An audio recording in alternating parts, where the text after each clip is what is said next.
Il y a une femme, au XIIe siècle, qui a été reine de France, puis reine d'Angleterre. 2 couronnes, 2 royaumes ennemis. Elle possédait en propre un territoire plus vaste que celui du roi de France.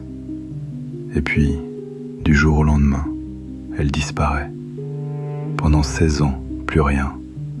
Pas de cour, pas de voyage, pas d'acte signé. 16 années effacées, au milieu d'une des villes les plus spectaculaires du Moyen-Âge. Ce n'est pas une maladie, ce n'est pas un exil. C'est son mari qui l'a fait enfermer. Elle s'appelait Aliénor d'Aquitaine. Voici son histoire.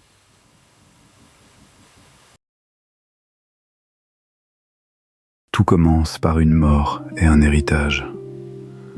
Elle naît vers 1124. On ignore où exactement. Poitiers, Bordeaux, un château de la région. Les historiens ne tranchent pas. On ignore même l'année avec certitude. C'est le premier détail qu'il faut avoir en tête sur Aliénor. Sur la femme la plus commentée du Moyen-Âge, on sait très peu de choses sûres. Son père est Guillaume X, duc d'Aquitaine. Son jeune frère meurt enfant. À partir de ce moment, elle est l'héritière. Il faut comprendre ce que ça signifie. L'Aquitaine du XIIe siècle, ce n'est pas une province. C'est l'un des ensembles les plus riches et les plus vastes d'Europe occidentale. Le roi de France, lui, règne réellement sur une petite zone autour de Paris. Le reste du royaume ne lui doit qu'une obéissance de façade. Autrement dit, cette adolescente possède plus de terres que son futur mari, le roi. Et ce n'est pas seulement une question de superficie. Le sud où elle grandit ne parle pas la même langue que Paris, ne vit pas au même rythme, n'a pas les mêmes mœurs. Son grand-père, Guillaume IX, est le premier troubadour dont on ait conservé les poèmes. Un duc qui écrivait des chansons d'amour, souvent grivoises, et qui a passé sa vie en conflit avec l'Église. C'est de ce monde-là qu'elle vient. Le seul témoignage contemporain qu'on ait sur son éducation tient en une ligne. Un troubadour rapporte qu'elle lisait la poésie de sa langue. Retenez ce détail, il reviendra à la toute fin. Le 9 avril 1137, son père meurt en pèlerinage sur la route de Compostelle. Elle a 13 ans. Elle devient l'héritière la plus convoitée du continent, et donc la plus menacée, parce qu'enlever une héritière pour l'épouser de force était une pratique courante à l'époque. Guillaume X avait anticipé. Sur son lit de mort, il place sa fille sous la protection du roi de France, Louis VI. Le roi comprend immédiatement l'occasion. Il envoie son fils vers Bordeaux avec 500 chevaliers. Le 25 juillet 1137, dans la cathédrale de Bordeaux, Aliénor épouse Louis.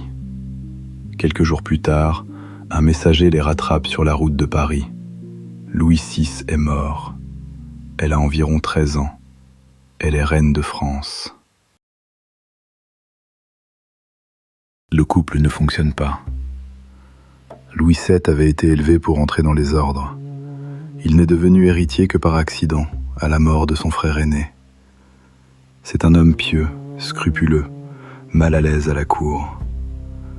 On prête à Aliénor une phrase sur lui, qu'elle croyait avoir épousé un roi et pas un moine. Elle est célèbre. Elle n'est attestée par aucune source de l'époque. Retenez-la comme ce qu'elle est. Une formule que les siècles suivants ont trouvée trop belle pour la vérifier. Ce qui est documenté, en revanche, c'est qu'Aliénor s'occupe de politique. Beaucoup. Et qu'on le lui reproche. Elle pousse le roi à intervenir pour son entourage. Elle le pousse à revendiquer Toulouse. Une guerre s'enclenche en Champagne, et en 1143, lors du siège de Vitry, plus de 1000 personnes réfugiées dans une église meurent brûlées vives. Louis en sort hanté. Quand le pape appelle à la croisade, il part, et elle part avec lui. Il quitte Saint-Denis en juin 1147. Le voyage est un désastre. Embuscades, famine, colonnes massacrées dans les montagnes de Natolie. Sur les dizaines de milliers de partants, une fraction seulement atteindra la Terre Sainte. Le 19 mars 1148, ils arrivent à Antioche. Le prince d'Antioche s'appelle Raymond de Poitiers. C'est l'oncle d'Aliénor.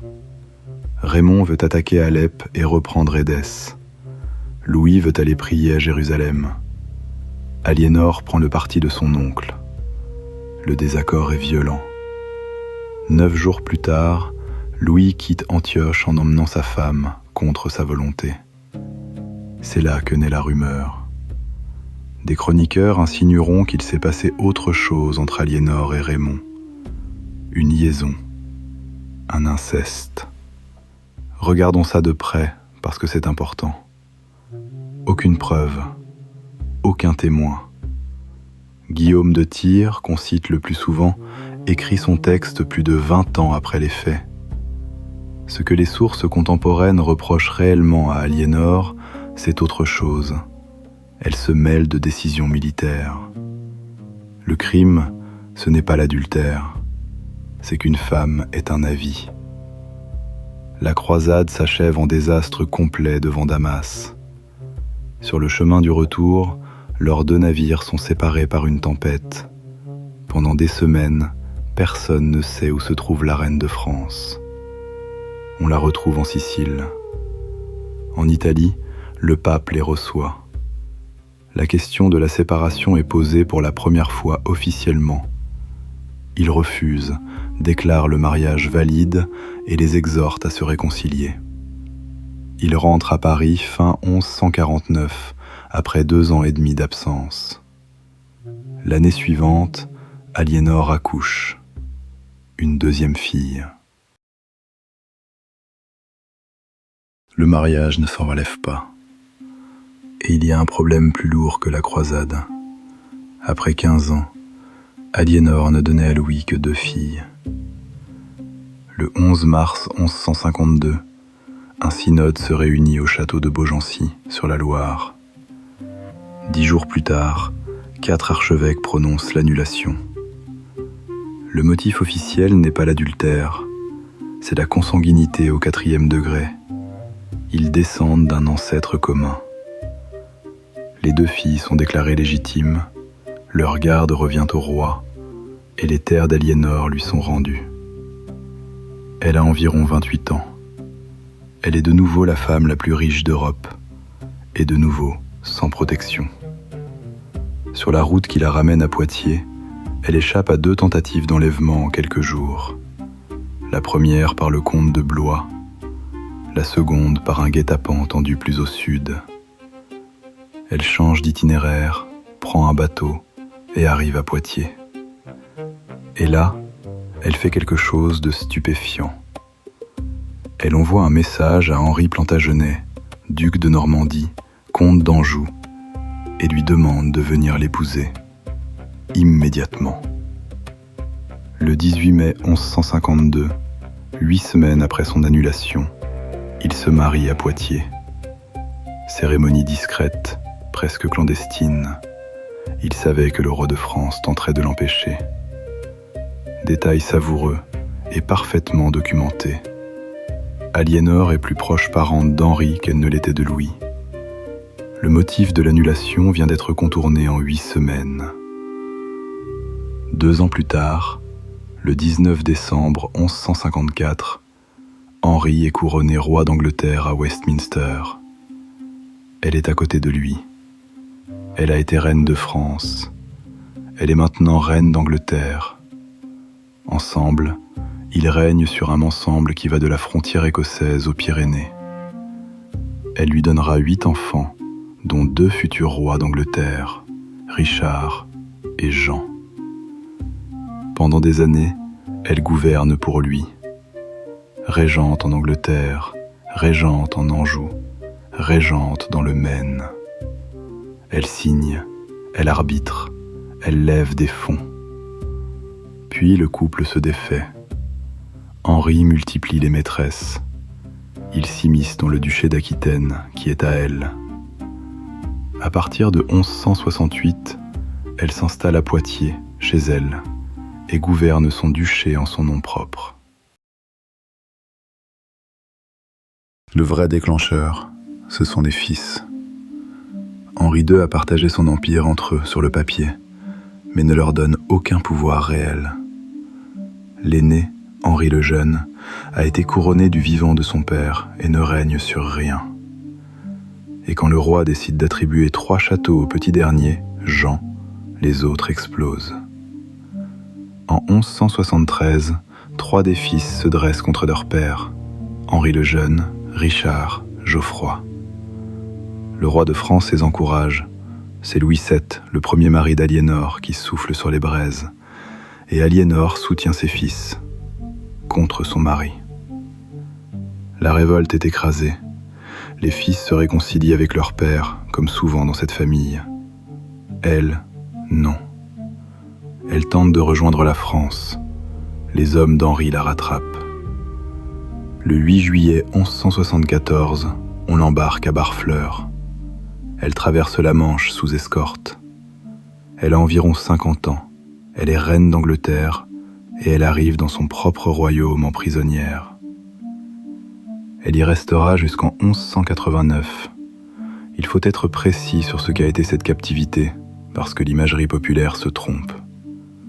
Ce n'est pas un cachot, c'est une résidence surveillée, principalement à Salisbury, parfois à Winchester, dans des châteaux royaux. On lui envoie des vêtements de Londres.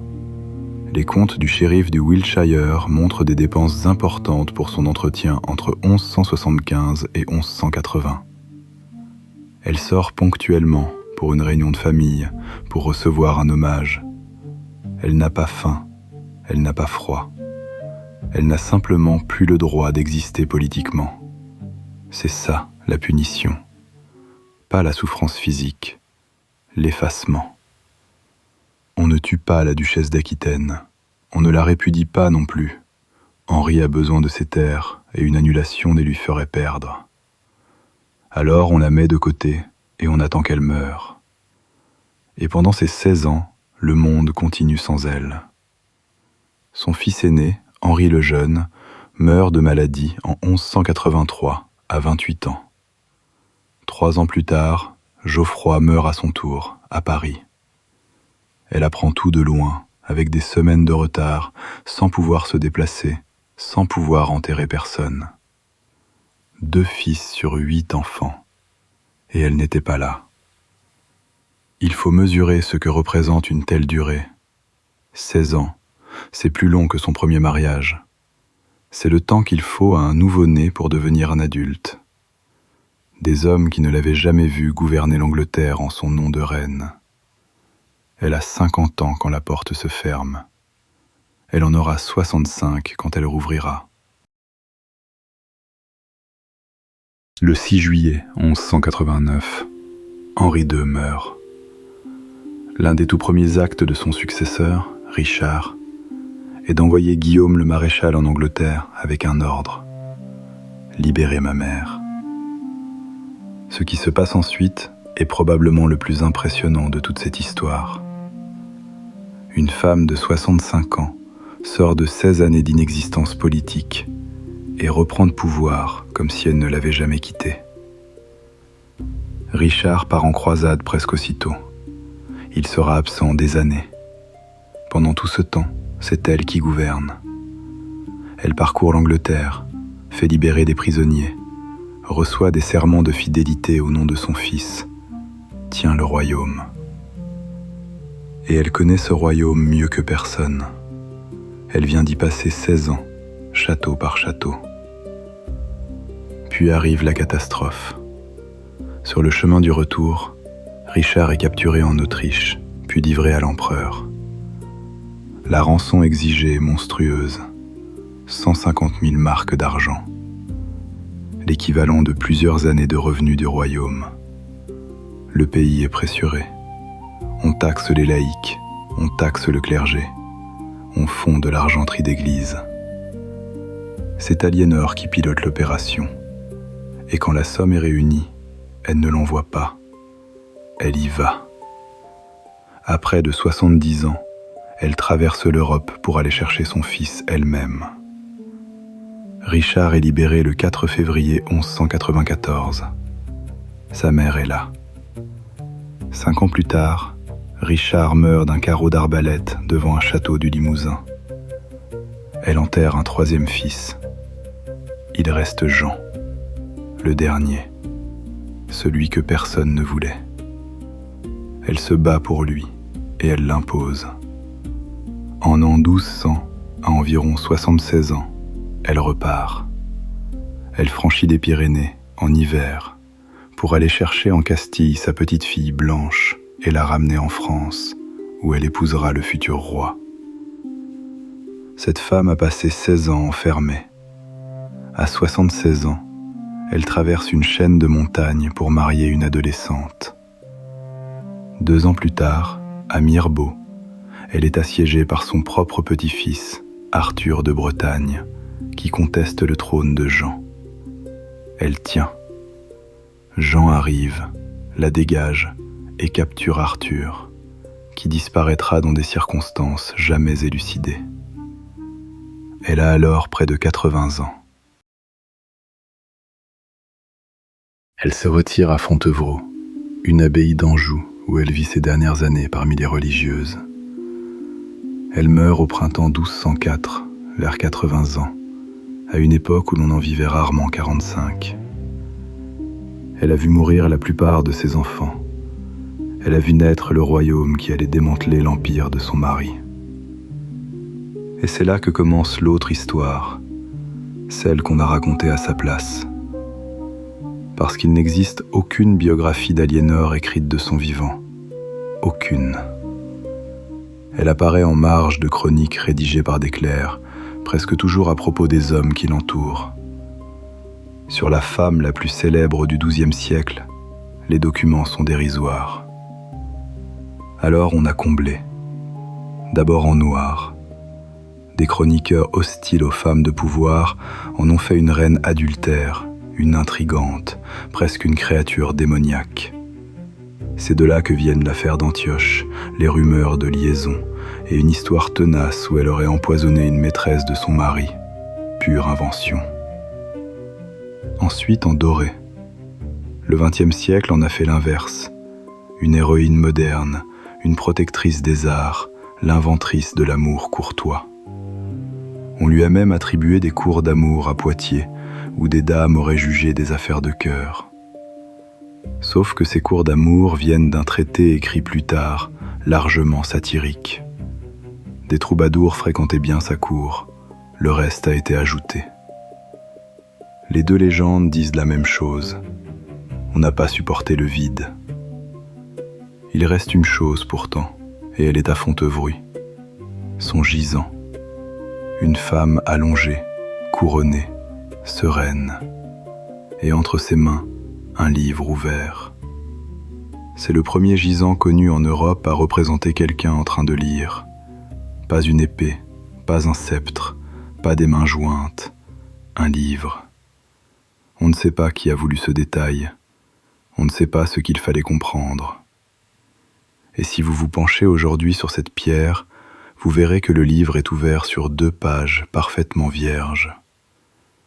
Aliénor d'Aquitaine a régné sur 2 royaumes, mis au monde 2 rois, gouverné un empire et passé 16 ans effacée du monde par son propre mari. Il ne nous reste d'elle qu'une femme de pierre qui lit un livre où il n'y a rien d'écrit. Le reste, ce sont les autres qui l'ont rempli.